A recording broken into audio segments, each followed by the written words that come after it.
First pick, the CBS Sports NFL Draft Podcast. And Rick, the countdown clock is on a summer hiatus. We'll get back to that at some point later. I'm not counting the days till the 2024 draft. Probably 361. That sounds about right. But we'll start the official countdown clock at some point. Maybe we can have like Timex or Rolex give us some watches and then have a Rolex time counter. Debo would ever do anything to help the podcast. He rarely, has any contributions to this except to make your life a little harder trying to go through 62 different things to sign into StreamYard. There's another opportunity for a sponsorship, Debo. I love that, Rick. We're in fully into the off season, and you're still in mid-season form in terms of getting after. I actually got a couple hours sleep last night, so I'm feeling fresh and sarcastic as heck, ready to roll. He's fired up, Debo. This is episode 47. I'm Ryan Wilson. That, of course, is Rick Spielman. He's got some things he wants to get off his chest. We'll hear about those things shortly. More than 30 years of NFL experience, including a decade as the Vikings general manager. Today, we're taking a look back at the 2023 NFL draft, specifically looking at some classes we loved and others that left us scratching our heads a little bit. And in case you missed it, with the first pick, had wall-to-wall coverage, both on the old podcast platforms, and we even took over CBS Sports HQ for live shows on days 2 and 3. You can check all that out in the podcast feed or on YouTube at NFL on CBS. And in the coming days, we'll look ahead to my 2024 mock draft. Yikes. That's already live on CBSSports.com somehow, so check that out. And, of course, we'll be doing team-by-team grades and a lot more in the coming weeks. And just because the draft is over, Rick, doesn't mean we're going anywhere. Yeah, that's right. We get vacation. No vacation. No, that's not how it works around here, man. I don't know what you've been told, but you've been lied to. Rick and I are going to continue to do the podcast at least twice a week. So make sure to like and subscribe and drop your thoughts in the comments section and on YouTube. Also, give us a 5-star rating if you don't mind on Apple Podcasts and Spotify and wherever you get your podcasts. All right, let's get to it. So listen, we'll talk later in the week about my 2024 mock draft. But Rick, hold on a second, Ryan. Yeah. I've been so busy getting prepared for this, but I forgot my rundown. So I have my rundown here. Oh, look. Debo has not changed yet. I appreciate all the hard work and effort that you do to put into this podcast. So we'll have to come up for 2024. Debo's going to have to come up with something for me to say that's different than I had to use this year. I should say, Ryan, Go ahead, Debo. Well, I was just going to say, I'm just shocked Rick knows how to use a printer. Oh, he didn't print that. His wife printed that for him. There's no way he printed that thing. I think it is worth noting, though, Rick, we started in November and we made our way through the draft. We both survived and we traveled all over the place. And Debo said the podcast was relatively successful. So I think we had a pretty good first go of it. And in large part because of you, but also Debo did a lot of heavy lifting behind the scenes. So I know you're just joking around. You're extremely grateful for Debo, but I want to give Debo not really, but we can give credit anyway. I'll just tell you this. I told you when I was out at the draft in Kansas City, a few people mentioned that they were podcast listeners and how much they enjoyed it. Yeah. So wild times indeed. Before we get to our favorite classes and some of the head scratching classes, at least in our opinion, I just want to tease the 2024 mock draft that mine that just came out, and we'll talk about in greater detail. And Rick, we talked earlier today, and I hope you didn't look at it. And I'm just going to tell you the first 2 picks, and then we'll move on just to whet your appetite. So how we do it at this point in the process, because we don't know what the draft order is going to be. We don't know team needs. We don't know anything because it's literally 11 months and 3.5 weeks from now. So what we do is we do the Super Bowl odds. You can find those on Sportsline, CBSSportsline.com. And then we do reverse order. So the team that's least likely to make the Super Bowl, they get the first overall pick, so on and so forth, right? So if you look at the 2 teams that are the least likely to make the Super Bowl, it's the Houston Texans and the Arizona Cardinals, according to Vegas right now as we sit here. Fun fact, the Houston Cardinals have had to give that draft pick over to Arizona. So Arizona conceivably could have the first 2 picks in the drafts, pick 1 and pick 2. Wow. And here's what I did. Here it is right here. These are the first 2 picks. If I'm Arizona, I'm taking Caleb Williams. If I'm Arizona, I'm taking Marvin Harrison Jr., number 2. Give me your thoughts on that, given that they still have Kyler Murray under contract and under a pretty big contract, but he's coming off that ACL. You'd have to look at what impact that would have on that contract if they traded him or cut him. How much of that guarantee money would accelerate into next year, which would then actually I'm sure they'd have, I can't even imagine the amount of dead money, but how much of that hits into next year, you'd have to really look at that contract and break it down, because that can put him into a deep, deep hole. But yeah, if you're saying Caleb Williams is a generational quarterback, then you got to do what you have to do. Right. I was going to say, because typically you'll start off by saying, well, you got your quarterback, you just signed him, let's stick with him. You did not say that. You said, well, let's see how this works out, because number one, Caleb Williams can be truly special. Now, knowing only what we know, and that's very little because we haven't watched these players, how would you feel like taking Marvin Harrison Jr.? We saw him at the Ohio State Pro Day as high as number 2 for that team with Caleb Williams. Yeah, no, from what we saw at the Pro Day, I would say, yeah, he has an opportunity to be drafted very high. So we're not even, I'm not even starting mocking your mocks yet, but I can't mock these two yet. So I would think you're on a roll for 2024. And Debo, if you want to make a note, I was talking to Ryan too, just to give some background on when the teams actually start preparing for the 2020. Oh, draft. Thank you. I forgot what I wanted to ask you, and that was it. Go ahead. Yeah. Well, it's just a quick note. I know we have a lot to get through today, but so the teams, there's belong to combine. Some teams are independent, but there's the Blesto Service and the National Service. And just a global quick view of it, all of those teams will get together at the end of May. And each team has assigned a young scout. And I started out as a Blesto scout for the Detroit Lions. And while teams are getting prepared for this year's draft, those scouts were actually out all spring writing up the upcoming senior class, or the rising senior class for next year. They don't know about the juniors yet, but they're making sure that they have all the seniors accounted for. So when you go to these meetings in May, they will talk to you about background information. They will read their reports. They will put a grade on them. And then that will determine the schedules of the scouts. The area scouts have to do their areas, but where the national scouts will go, where the directors will go, where the GM will go. So it kind of gives you a starting point. And it's amazing. You can see national and Blesto, and there's some discrepancies in grades, just like there is every year. But the area scout does get a list of all the upcoming seniors in his area. And we assign them, whether it's an A school, which means that they have a top first, second, or third round pick, a B school, rounds 4 through 7, or a C school if it's just a college free agent visit. So the scouts would do summer work a lot of times on the C's, because they know they're going to have to go visit the A's and B's, but they'll give a quick synopsis of the A's and B's, and then they start paring their list down from there. But that's, in a nutshell, kind of how this process all starts. So starting at the end of May, when they come together for these meetings, that's the official start time for the teams to get ready for the 2024 draft. Love it. And I actually was racking my brain last night. I said, I knew Rick told me something that would be interesting. We didn't talk about it over the weekend. I'm glad you brought it up. And by the way, Debo, I'm sure you heard Rick talk. Compliment. That's the first time you ever said I told you something interesting. That's not true. It's usually the other way around. Oh, a couple things. Debo, you probably know, but in case you're listening or watching, as Rick mentioned briefly there, he started as a Blesto scout. He used to have to drag a projector around with him in the back of his car, like it was a big suitcase, basically, right? Yep, and there was no cell phones.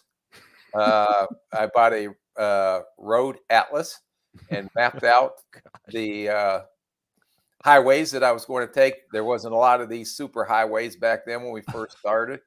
And to try to find the college football offices on campus was a nightmare. So it's all the new scouts and the young scouts that came through, they can't believe that you actually traveled. If you wanted to call your wife at home, you called her from your hotel room. If someone needed to track you down, you had to have the schedule, what school were you going to be at, so they can call the school to pull you out of the film room. And we all sat in the film room because there wasn't even VHS tape then. There he is. If you're watching on YouTube, that's Rick is Kermit the Frog. That was me trying to get to the studios when I flew in from LaGuardia to LaGuardia to get up to Stamford, Connecticut. Only bet I won. So you had to share the clicker in the film room. So that was a matter. Was it who got there first? Yeah, but back when I started, there were only maybe 3 or 4 schools playing in the state of Florida. There was always FAMU. There was always Bethune-Cookman, the MEAC schools, but it was Right. Florida, Florida State, and Miami of Florida. So I'd go down to Miami of Florida, and that's back, when the Warren staff, they had 100 guys, Michael Irvin, all those guys. So you would spend 3 days locked in a film room and with about 15 people in there, and one person ran the clicker. It's not like we have all this computerized stuff today. And you would go back and forth, and then the film would break. So then you'd have to bring a splicer so you can tape it back together. And it was old school, not like, you came up, in a new generation and are used to all the accommodations and how much more efficient you can be at this job. But back in the day, it was a little bit of a mental toughness test. No, you got that's a right. taste of that when we went on the pro days, and I was surprised that was pushing it. But I know next year, your second lap around, you'll take binoculars to the Senior Bowl. You'll learn how to manipulate where to go get the best seat. You'll bring a stopwatch. So we've made a lot of you coming out of your rookie year. I can't wait to see how much you grow next year. And look, this cannot be underestimated. Nutrition and health. You can't show up fat and out of shape to these things. You got to be in the fit and in the right frame of mind to hold the Spielman power stance at a pro day and be taken seriously. You can't show up looking like a tub of goo. So I got some work to do this offseason. Oh, the other thing I wanted to mention, and by the way, Debo, I don't know if you ever stayed at the Marriott Resort and Spa in Stamford, Connecticut, which is neither a resort nor a spa, but that's where we stay. Rick and I were parked next to each other, and we were leaving both at the same time yesterday morning. I get in the car first. I didn't even know where he was. I thought he had already left to the airport. I'm on my phone trying to get the directions, and some raging a-hole bangs on my windshield, my driver's side windshield, and yells. And when I tell you, I yelled like a freaking 2-year-old, and I thought I was going to die at 7:30 in the morning, 8 o'clock in the morning. I am being 100% honest and accurate. I was doing my civic duty on seeing some perv sitting in the middle of a parking garage with his car running, and the Lord knows what's going on in there. So oh, I my was God. trying to clean up the Marriott Spa and Resort, the luxurious Marriott we stayed at, to clean some of the riffraff that was staying in the garage. As Sam, our boss in Sanford, calls it, the Shining Hotel, which I think is pretty accurate. And I got a Shining like scare. I don't remember the last time I was that scared, man. You scared the crap out of me, but I had a good laugh about it as I hit your car and didn't tell you, and then spun out of there. All right, we are 12 minutes into this thing. I'm sure Debo's like, all right, we're going to do this or not. All right, let's quickly go over some undrafted free agents that didn't hear their name called. We'll just go through these guys in like a couple minutes, just because they're noteworthy. Let's start with Andre Carter, the second out of Army. He came into. Go ahead. Shocking that he didn't get drafted. Shocking, right? There was first round buzz in the fall. We saw him at the Senior Bowl. It didn't go great. And then it just sort of apparently went south from there. I'd never heard of any injury concerns or anything. No. It's just because he's slight of frame? Yeah. And then maybe they just feel that's how far away he is. But I was shocked that he did not get drafted even on Saturday. With some of the players that came off on Saturday, I had him rated higher than most of those players. I thought he would have a chance to be a pretty good player, and he probably still is going to be, but he's going to come with a major chip on his shoulder, I imagine. Just got to put on some weight, and he didn't have the same talk about nutrition and shape stuff. I was joking about me, but when you're at Army, you're not doing the same thing that the kids at Alabama and Ohio State are doing because you have other commitments, obviously. He ended up in Minnesota, as you see there if you're watching on YouTube. Eli Ricks, the cornerback out of Alabama by way of LSU, didn't get drafted, ran about a 4.6 or a 4.59, depending on who you ask, at the Alabama Pro Day. When he started, he looked pretty good, but he didn't start when he got there, and I know there's some maturity concerns. Is that why he ended up falling getting signed by the Eagles? Yeah, and these fine young men that come out in the draft have to realize that that's not like a one-year evaluation. Teams go back and the year, when he was at LSU, then go back to high school, then go back through all their character, medical in their backgrounds. And I used to tell, and when I do some of these other side jobs, talking to colleges, one of the things I tell them is that everything you have on social media, anything you did in high school will be discovered. Right. So it's amazing how much, we have the resources to do it, but how in depth teams get to make sure they understand everything they need to know about these players. But not only in the first round, I'm talking about guys in the 7th round and free agents. And we would spend a lot of time on those guys as well, because if they were not up to what you wanted to bring into your building, we would eliminate those guys as well. And I would imagine this was a lot more difficult to do, find as much information as possible when you were a Blesto scout, for example, just because you had so much time invested. That was my job. The Blesto scout or the area scout, whatever area of the country they have, that is their domain. They are the royalty, the kingdom, the president, whatever you want to call it, of that area. And every prospect, they are responsible for making sure we have everything we need to know. And if they do come up with something that we need to put additional resources into, they're the ones responsible for giving us the heads up to do that. Was it harder, though, like in the 90s to do than it is now, just because of the access? Yeah, there was no internet. It's easy to plug a guy's name in this pewter here and something comes up, but you spend a lot of time like a private detective. I remember we can go into a whole nother segment on some of the things that I did to find the information I had to find out. Ooh, make a note, Debo. We'll circle back to that in the off season. And you had your Magnum PI mustache, so it checks out. And a one of those coats and hat. The overcoat, the Columbo coat. Yeah, looked like Inspector Clouseau. Oh, look at this guy. He goes and works for the UK, and suddenly he's dropping French names. All right, how about Jalen Redmond out of Oklahoma, the interior defensive lineman? I watched him, and I liked him a lot. I thought he had a chance to be late day 2, early day 3. He went day 4. Went to the Carolina Panthers. What do you think? Yeah, undersized for an interior guy.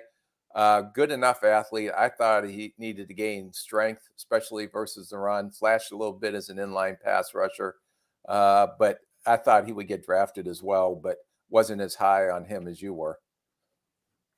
Yeah, clearly. And finally, Emil Ekiyor. Is he just a tweener, the offensive lineman out of Alabama? Excuse me. Is he guard, center? What does he end up? I think the biggest thing is that when you watch the game tape, he only started at right guard, and then we saw him move into center down at the Senior Bowl and do some center and guard stuff. But he was undersized, good athlete, needs to get a little stronger, like his competitiveness, but he may be best suited to play center because of the lack of length and size than he is a guard. And you didn't see that on tape. All right, so these are just some of the names that caught our attention. There are a whole bunch more. Maybe we'll get around to them at some point in the coming weeks. But draft is a fickle beast. All right, let's talk about some of the players that were drafted. But before we do that, let's take a quick break, and then we'll come back, and we'll start with Rick's favorite draft class, and I have one that's probably better than that.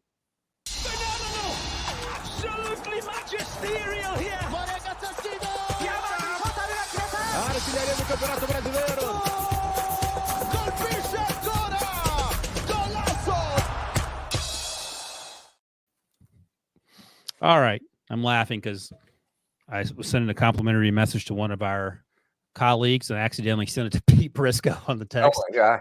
And he said, here's what he texted back: suck up.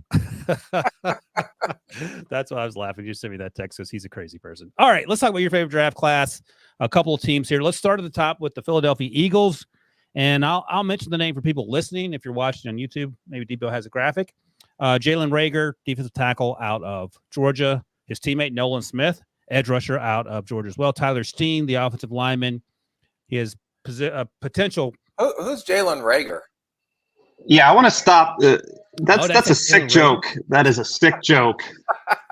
You know what's bad? Coming off a draft class like this, that is a sick joke. I was literally reading Jalen Carter's name, and I said Jalen Reagor. It's ingrained in my memory. Thank you for pointing that out, Rick. It wasn't an accident, Debo. No, it wasn't.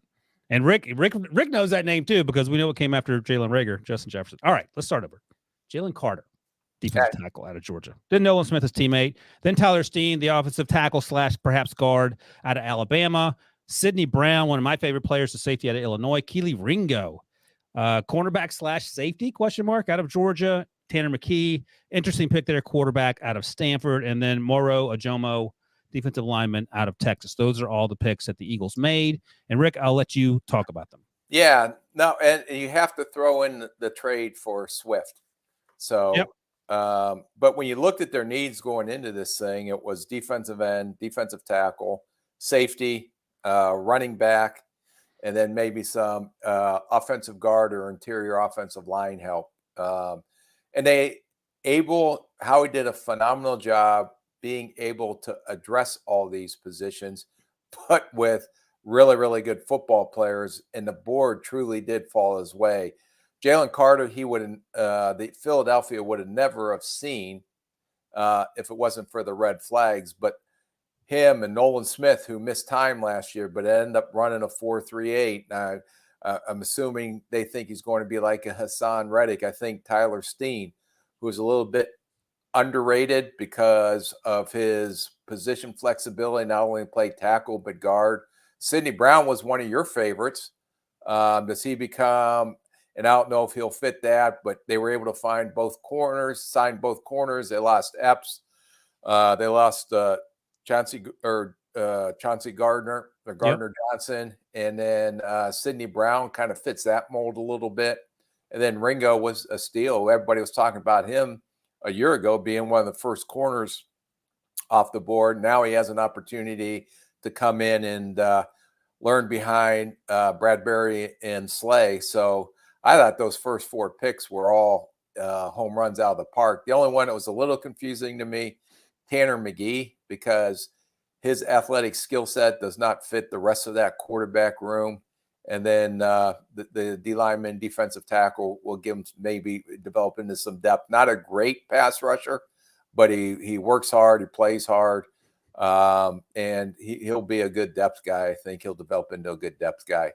And they needed to get the D-line addressed because that is what really helped them get into the Super Bowl, that D-line rotation, and they were able to knock it out of the park with who they were able to get.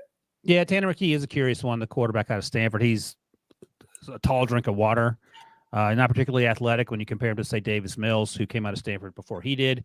Keely Ringo, our guy Bryant McFadden's talked about this for months now. Are you thinking about moving him to safety, or are you just going to see what you have and then go from there? I think if just put him at corner, let him develop there, because you have 2 older corners that are more short-term solutions and are going to be there the next 4 or 5 years. And then he can potentially step in to be a Bradbury or somebody like that, more Bradbury-ish than Slay-ish, if that makes sense.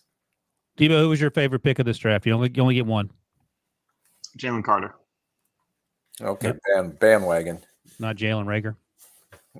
Jalen Reagor should have made the Jalen Carter announcement. That'd have been awesome. Howie's come a long way since that night. Yeah. What's that? I said Howie's come a long way in drafting Jalen since that night. Yeah, he really has. And Jalen Carter kind of puts us in the right direction. By the way, BMAC, Debo, BMAC made this observation on the night of day one. The real loser for the Eagles on day one, Nolan Smith, because Jalen Carter took all that money he was supposed to get when he was going to go 10th overall. If Jalen Carter had gone early, if the Bears had taken him like they were supposed to, they may have taken Nolan Smith at 10. He would have gotten millions of dollars. I think Rick actually had the number. It's a lot. Yeah. That, you know what? That would be another thing, is we just talking about the numbers, the difference between the numbers on the first overall pick and the 32nd overall pick, and the difference from the first pick in the second round to the 32nd pick in a second. It's very interesting on just the money discrepancy through those rounds. And one last thing, I know we need to move on, but I think Debo's fine talking about the Eagles. There are some kids on this list, some men on this list, both drafted and undrafted, with maturity concerns. What's the thinking in the pre-draft process when the Eagles are talking about these players? Are you asking me or Debo? I'm asking you. Debo doesn't care. He just wants them to play football. I think with the culture and the leadership they have in there, like I said, getting Slay back, Bradbury back, signing Graham back, signing Cox back. Jalen Hurst now is paid to be not only the great quarterback that he is, but a leader as well. So they have a lot of veteran leadership that they can take some of these maturity, questionable guys and try to integrate them into their culture and into their locker room. No, on paper, this is formidable. If you're a team in the NFC East not named Philadelphia, they'd be better than they were next year. Yeah, injury, and these guys continue to develop. Debo, I'll give you the name that you're supposed to say about the favorite player, Sidney Brown. You're gonna love that guy. if you can see him. Stop it.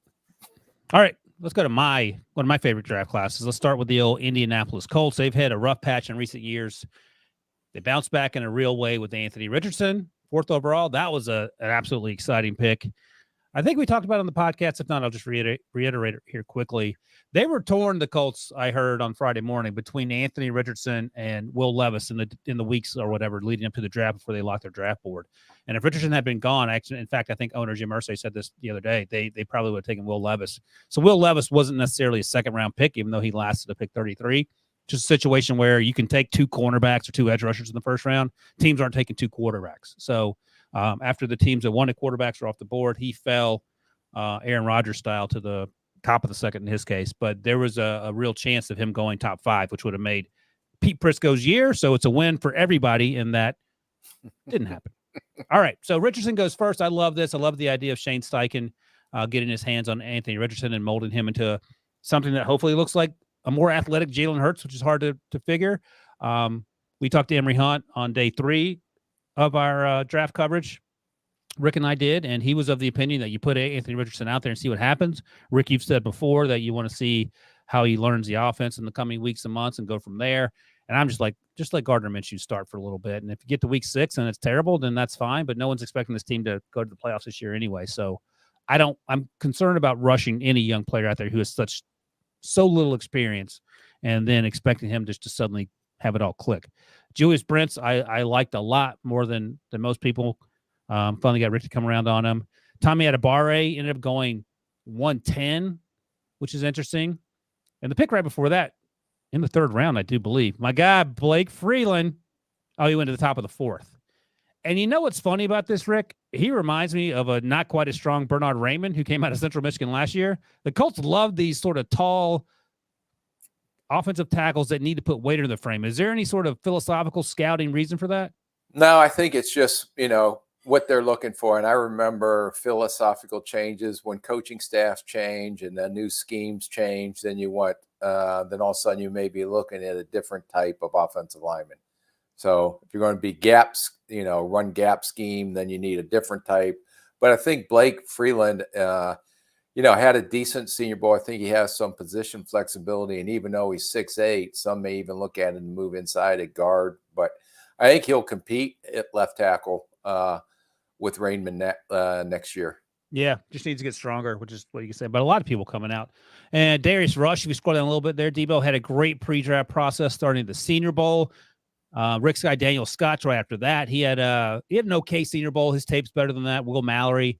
Another guy who had a good Senior Bowl who's sneaky athletic. I know Ricky weren't as high on his athleticism as I was. And then I'll mention finally Jalen Jones, who I thought had a chance to be a day 2, early day 3 guy, somehow last to the 7th round, the cornerback out of Texas A&M. What do you think of this draft class, Rick? Yeah, no, I thought he knocked it out of the park. Chris Ballard, to me, is a very good – he came up in the scouting world, and you can tell the type of players that he likes, similar to some of these other – like we just talked about Howie, who they took a lot of good players, but there were maturity issues. Chris Ballard – very good talent evaluator and takes good football players, but most of these kids are all high character kids as well. Yep. And it's funny you mentioned high character because let's go to your next team, the Detroit Lions. And they don't mess around with character, and it shows up in each and every pick they made. Starts at the top with Jahmyr Gibbs, the running back out of Alabama, who they took 12th overall. And that was arguably the biggest surprise of the first round, including Will Levis falling. We'd heard about Will Levis potentially slipping a little bit. No one thought Jahmyr Gibbs, who was outside of that circle in Detroit, thought he was going to go that high. Jack Campbell, then they circled back and get him at 18. Tight end Sam Laporta, who we both liked a lot, and thought that maybe he sinks to the first round, went high on day 2, went with a pick right after Will Levis, it turns out. Brian Branch, the safety out of Alabama, goes pick 45. Another player that we thought had some first-round possibilities, and then Hendon Hooker at pick 68. The quarterback out of Tennessee, followed by Broderick Martin, Western Kentucky defensive lineman, who we've talked about in this podcast, and who I heard Pete just talk about in HQ in terms of how impressed he was with watching his tape as well. Then shout out to old William Mary, Colby Sorsdahl, the enormous offensive tackle there. I'm not sure where they're going to play him. He's a little raw, but that's to be expected coming out of the FCS. And then finally, Antoine Green, who the wide receiver out of UNC. And by the way, Debo, Pete insists that he told Rick about Antoine Green, and then Rick told his brother, and that's how the Lions came about drafting him. So yeah, they had no one actually go down to North Carolina this year to scout that, or they did not talk about. He was an unknown until Pete. If he needs his ego filled, if that makes his ego feel better, then that's fine. You don't have East Coast scouts, just Pete. So you're lucky. You're welcome for that. What do you think about this? What are some of your favorites? Yeah, well, I think what they knew, what people did not know, was when they went and selected Jahmyr Gibbs, that they were getting ready to move on from Swift, and right after that, during the draft, they were able to trade him to Philly. Jack Campbell's just a rock solid football player. And then Laporta, who I think may have a chance to be one of the top, if not the top tight end coming out of this class as he continues to grow and mature. I thought Brian Branch was a steal in the second round. I believe they moved up to go get him. Look at what they were able to do in the secondary. It's Cam Sutton, Emmanuel Mosley, Chauncey Gardner-Johnson. Yep. And now you draft a Brian Branch. So they really, I thought, hit it out of the park addressing the defensive needs this offseason they need to. And the other note is that the way Detroit does business, even though they are well-known, Hawkinson or Swift, if they do not intend to sign into extensions, they're not afraid to get a year more value out of them when they can trade them, and they have guys that are going to come in and replace them. So hats off to Brad Holmes and in that organization, because the hardest thing for a general manager is, and our rule of thumb was, get rid of a player a year early rather than a year late is always kind of the go-to. But I think all these guys that they came in, which one, I don't see one that's not going to potentially pay for them next year. In those first 4 or 5 picks. And Hendon Hooker, I think, was a great pick where they got him. He can sit and learn, fits the personality and the leadership that they want at that position. So I think it's they knocked it out of the park. Only guy I did not know, and I didn't even know Bill and Mary played football there, but they still do, was the only one that I didn't see on tape. He might end up being the Hall of Famer of the crew. I'm just saying it now. Well, he can go right next to you in that baseball Hall of Fame. We'll be going together to Cooperstown. That's the only time you're going to see me in the baseball Hall of Fame. Yeah, and William and Mary's Hall of Fame. Yeah, I'm pretty sure I'm not there. But I'll check. I'll just double check. You don't want to miss out on something like that. All right, I'm going to go to the 49ers. That's one of my favorite teams here. They weren't supposed to pick until the 99th pick in the third round. And they traded up, unless I'm misremembering. Yeah, they traded for Jair Brown, the safety out of Penn State.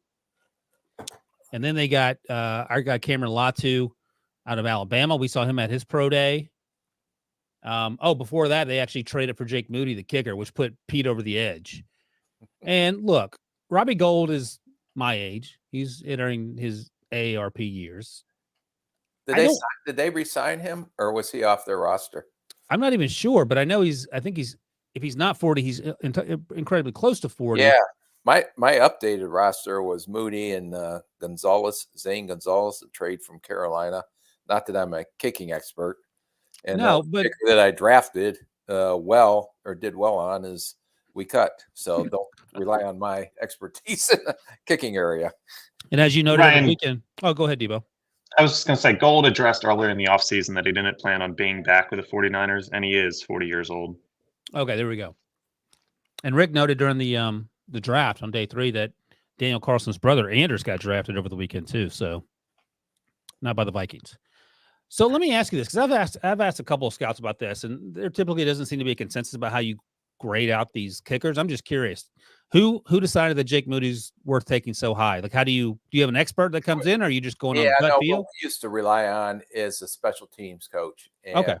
None of us are. It's like if you're going to work on your golf swing, okay, go get a golf swing coach. So we relied on the expertise of the special teams coaches, and they would go out and work these guys out individually all over the country and come back with a list for me. We can have all their times and stuff.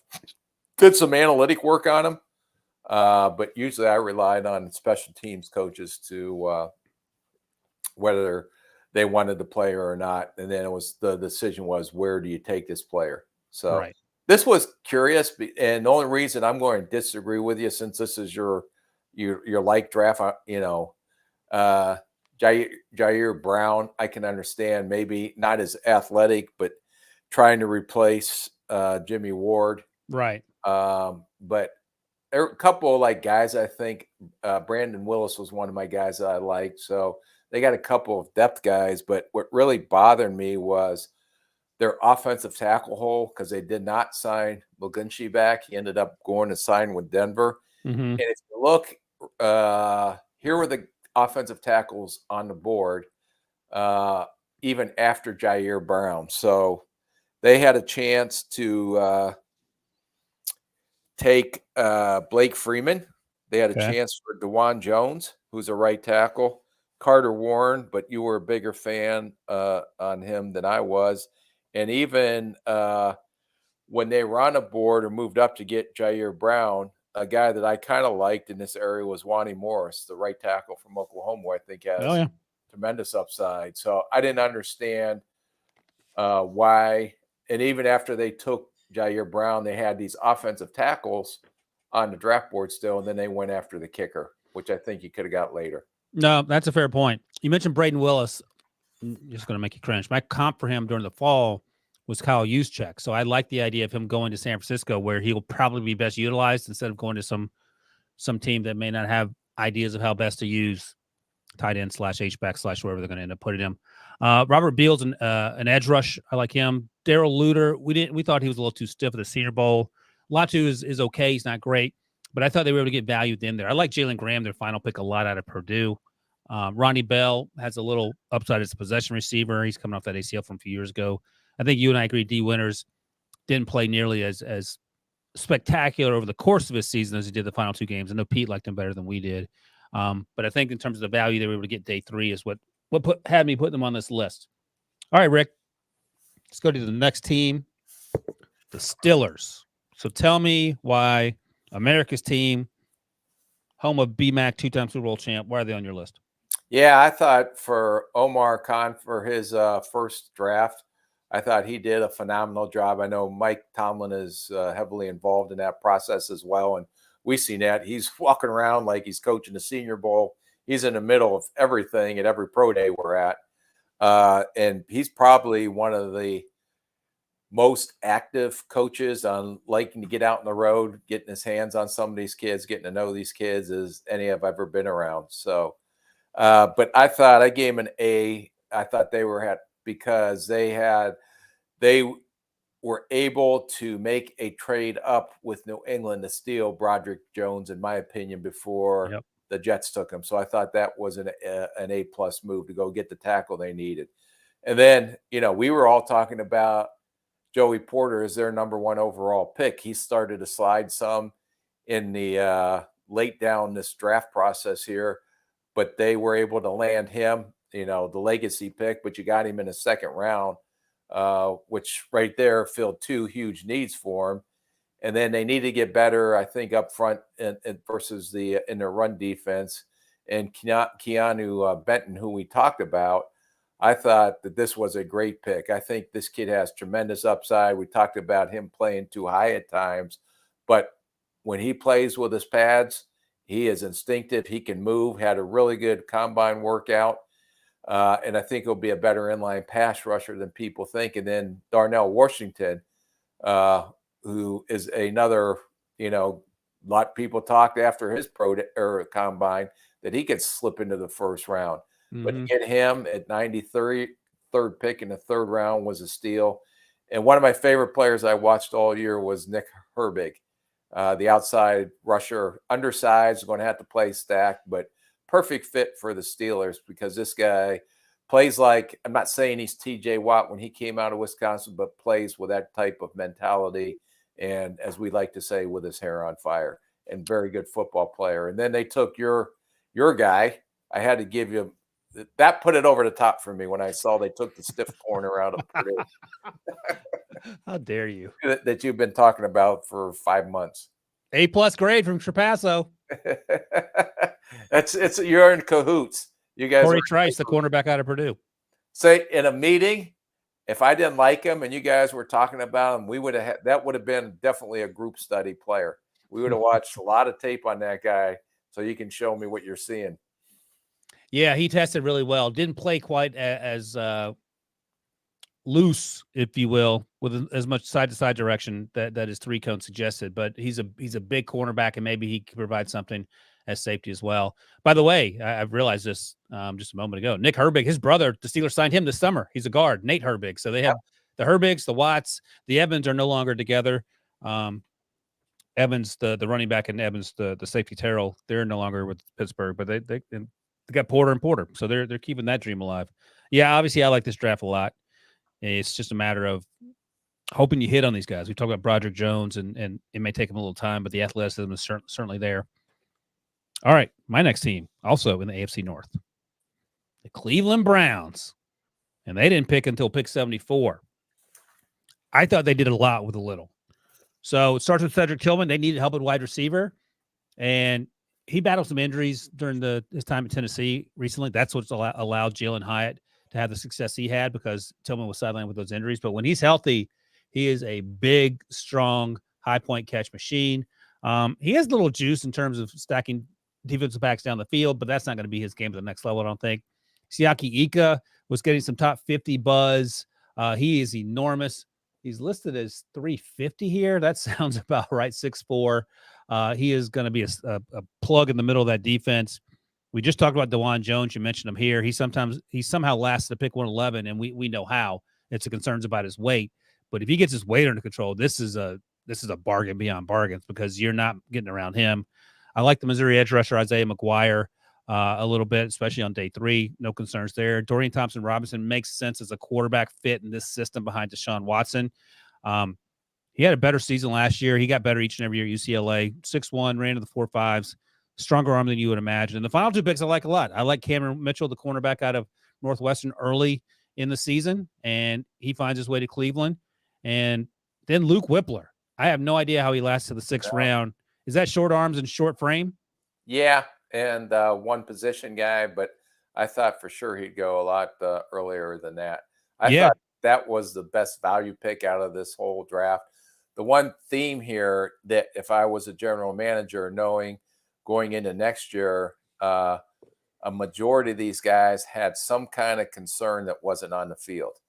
And so you have to make sure that you know that that's how you build up the personality of a team on their tendencies. And there are some guys in here, I don't want to say character or medical or durability, but there's some things in here that they may have more flexibility taking players that other teams may not.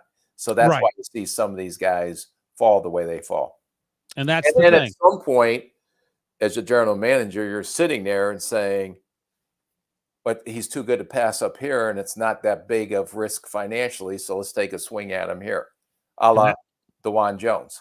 And that's the word that you use there, risk. How much risk tolerance are you willing to take? And as you point out, as you get farther into the draft, your willingness to take on risk goes up. And that's clearly the Browns are willing to take on more risk than some other teams, and they could potentially get some really good players out of it.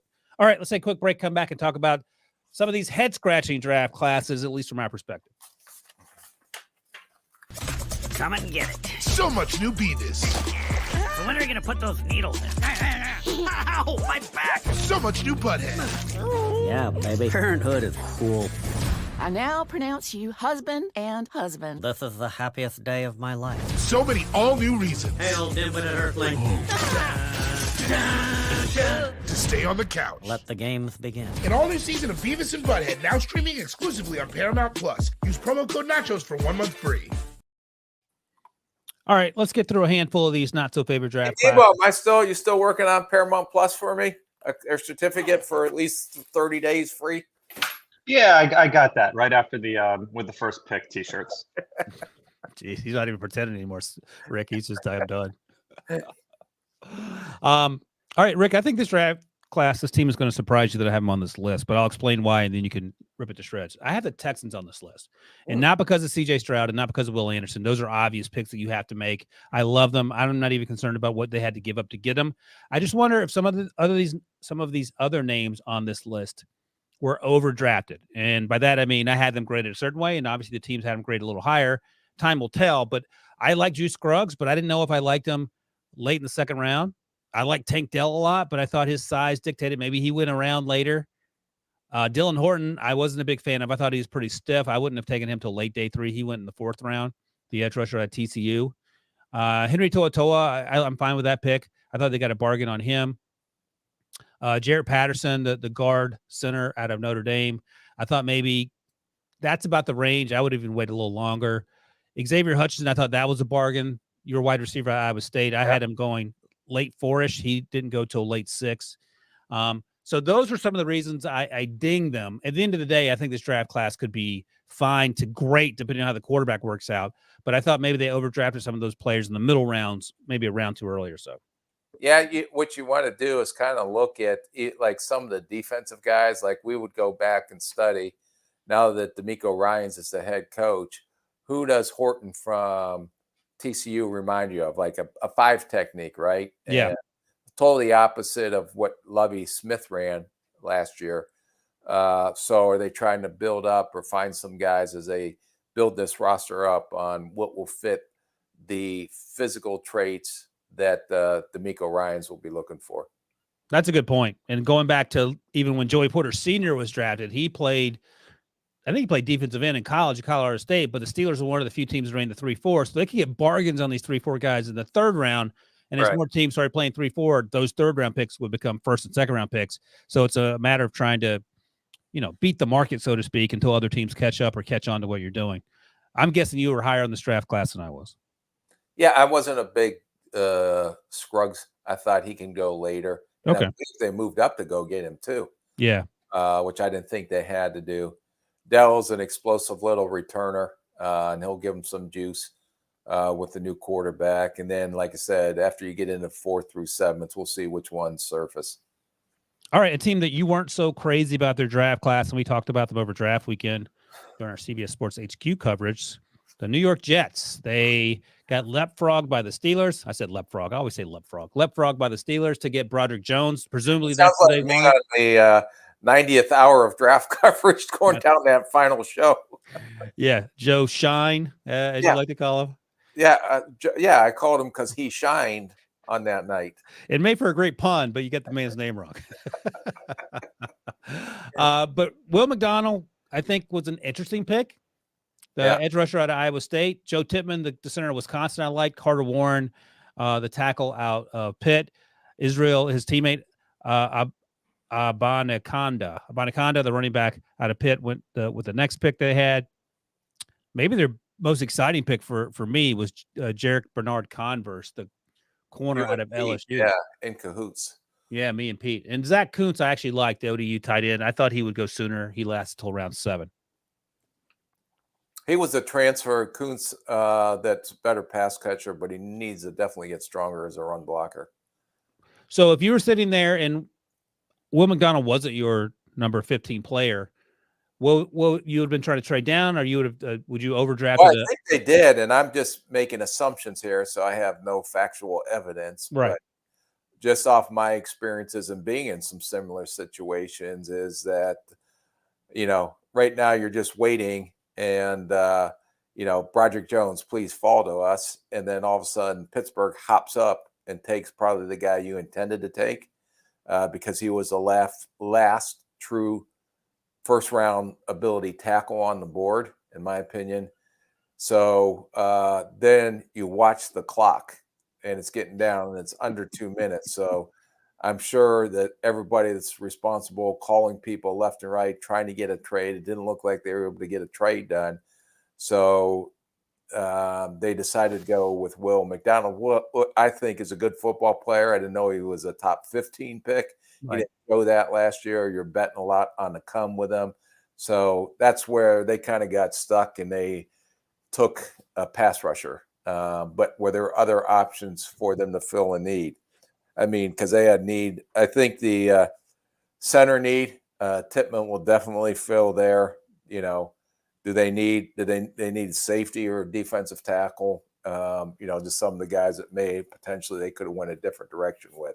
But I do believe Tippmann's a good value. He was my second center behind Michael Schmitz, and I just thought they got stuck there at 15 with Will McDonald.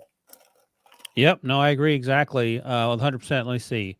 Tippmann was my center one. I just double checked. Had him going in the middle of the second. So that checks out. So that makes sense there. And I think you're right. He's going to probably be a day one starter soon thereafter because you don't bring on Aaron Rodgers to have him take a beating behind the line of scrimmage there. All right. The last thing we'll talk about here, the New Orleans Saints. And I was talking about this in HQ. Their recent drafts, we haven't aligned in our views of how they should go. And by we, I mean me and the Saints. Like I've typically thought in the days after the draft that they weren't as great as perhaps they could have been. But they've gotten some good players. The Pete Werner pick a few years ago surprised me, but he's been a good football player. So that'll probably be the case with these players. But since we're talking about it right after, let's talk about it right after. All right. So Brian Brzee, defensive line, feels a huge need. I get it. I'm not going to pan this pick. We've talked about him a lot, and I think that he has a chance to be a really good football player. The Isaiah Foskey pick at their second round pick, that was slightly curious. I understand feeling the need. I understand the physical tools and the upside. He's a former tight end. He still plays like he's learning the position as a former tight end. And I just don't know how long it takes to get from sort of overthinking things to actually starting to make plays. He's not particularly twitched up. He is pretty strong. So we'll see what their role is for him. And he really didn't stand out down at the Senior Bowl to me as an edge rusher. You know, that's what they're drafting him as. Maybe they'll bulk him up and play him down some, but the instinctual part or the just playing by the numbers, it looks like, okay, from A, I go to point B instead of just go out and play and look like you're having fun when you're playing. Yeah, it looked like he was pressing a little bit for sure. Kendra Miller, I liked what he did at TCU. I don't know if I would have taken him in the third round. I may have tried to wait a little bit. I had him more as a fourth round guy, but you know, teach your own. The Saldivari pick I love. I liked him a lot at the Senior Bowl. I think you did too. He has some position flexibility. The Jake Haener pick, I understand. You did think he was possibly going to be quarterback 6. Yeah, he was my 6. I thought this was great value to get him there. Yeah, I have no issue with that. You told me about Jordan Howden, and I watched him. I liked him. I have no issue with that pick either. The A.T. Perry pick, I'm fine with it. I mean, they took him in the middle of the 6th round. Maybe he's going to be on the Jawan Jennings train too. So he puts on some weight and plays sort of this modified tight end role because who was I'm just thinking off the top of my head. Marcus Colston. Yeah. Maybe is that who you're thinking about? Vision, yep. I remember he was a late rounder free agent, and he lit it up. Yeah, 7th rounder. You know where he went to college? Remember that? No. Hofstra. So, yeah, he may have been a tight end in college, and then he moved outside. A.T. Perry may be going the other direction. Our buddy Pete Prisco likes to move everyone closer to the line, closer to the ball. A.T. Perry might be making a move closer to the ball. If Pete Prisco was running drafts and then moving everyone close to the ball, we'd be back to that old board game where it vibrated and there's got 11 on 11 with a quarterback and a running back and 11 bodies. It'd be a scrum every play. He doesn't understand how the game has turned into a space game. Debo has flashed the draft has concluded on the top of the screen. I will say I had that board game when I was like 8 or 9 years old. Got it for Christmas. I absolutely loved it. The most impossible thing to do on planet Earth is not fly an airplane or build a rocket. It's to throw the football in that game and hit someone and get a completion. Yeah, the trigger with the felt footballs. Yeah, how are you going to keep it with the foam footballs? Yeah. Debo, do you remember that game at all? Yeah. Oh, you do? I remember that. Yeah. The best part was you got to paint whatever uniform color you wanted on the guys. You turned the players under the base, the offensive lineman, to make them block in certain directions, and it worked about 12% of the time. Man, it was a simpler time. That's when you were driving around with the projector in your car. Yep. Listening to Hooked on Phonics on cassettes. Learning German. Hooked on Phonics. I think Hooked on Phonics is learning how to speak English, isn't it? Learn how to read. Yeah, I must have missed the English part. Maybe I should focus on that, Debo, this summer. Improve in that area. Yes, please. We still have a couple more days for your accent suspension until that's lifted. But okay. Ryan, on the way out of here, I wanted to provide a final update on $1 bet. Yeah. I got smoked. I hope you were Rick paid handsomely over the weekend before you went your separate ways, but the final tally, 21 bets placed $1 bets in the 2023 NFL draft season. Rick went 14-7, which means $7 is owed to Ryan Wilson. Ryan, I'm sure you take Venmo, right? I don't know if Rick can figure that one out though. Wait, No. Rick owes me $7? I owe him $7. He owes me. You're burned out too, Debo. I am. I won. That'd be a huge no. win. I meant to say, Ryan, you can send Rick $7 on Venmo, which will sit there forever. No, I was gonna that say- ain't happening because I don't even know what Venmo is. Someone asked me about that the other day. Venmo. I said, just send me a check. A check. He's my granddad. Ryan, I'd like to ask you, would you like to change your strategy at all heading into the 2024 draft with the $1 bets you decide to accept, or did you feel like it was fair? The strategy should be don't bet me because I usually don't bet unless I know I'm going to win. No, the strategy is next year. Now that you know what these things are, we're having odds. You're not just getting 1-to-1 for each one of these crazy bets that you are favored to win. I think that's the takeaway. No, you were the one that brought up the bets, and I always just said, yeah, I'll bet you $1 on that one. And by the way, Debo, I think that I paid more than my $7 share when I make him drink all that coffee the other day at the coffee shop. And I'll just tell you this, my gambling philosophy is I put $2 on every horse to win in the Kentucky Derby. That way I know I won. Yeah, but you lose money doing that. Unless you hit on a long shot. I won one year doing that philosophy. You put $2 down on every horse. What did the long shot pay? Do you remember? I think I end up winning like $48. Oh, all right. All right. There you go. Well, that's the draft strategy that will guarantee you some wins. You just have to be patient. If you're watching on YouTube, you can see Rick's magical work over the $1 betting season.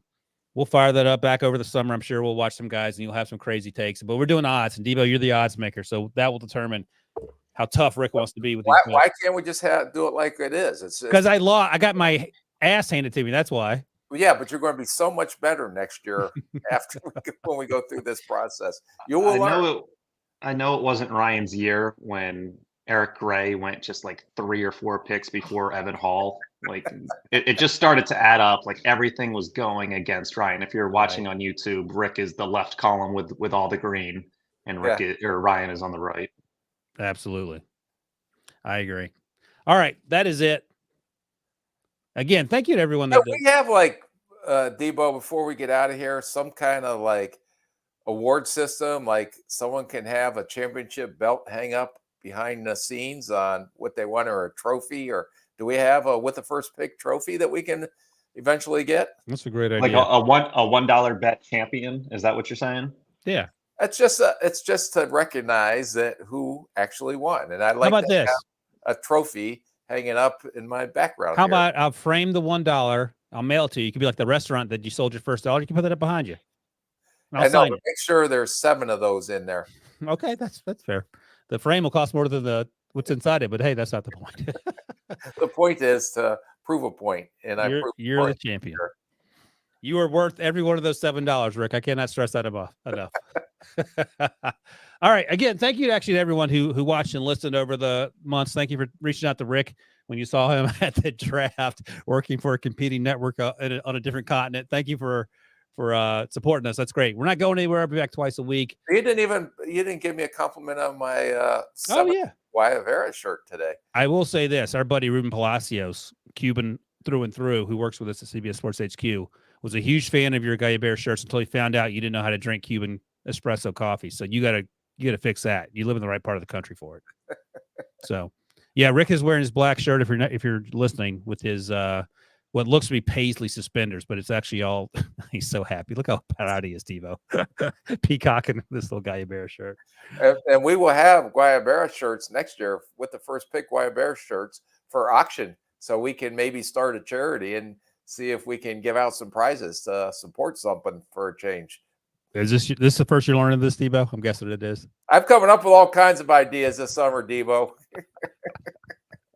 Settle down. We got a long off season. All right, I'm getting out of here. I got to go let my puppy out up there. He's yelling and screaming. Rick's talking about this Guayabera suspender shirt and all the charities he wants to start. What planet are we on? All right, that was episode 47, Rick. That's a wrap on that thing. Remember, give us a thumbs up if you're watching on YouTube. Subscribe to the old podcast. Leave a 5-star review. Thanks as always to Guayabera, Rick. Thanks to Debo for producing, and thanks to all you guys for listening and watching. We'll see you later in the week.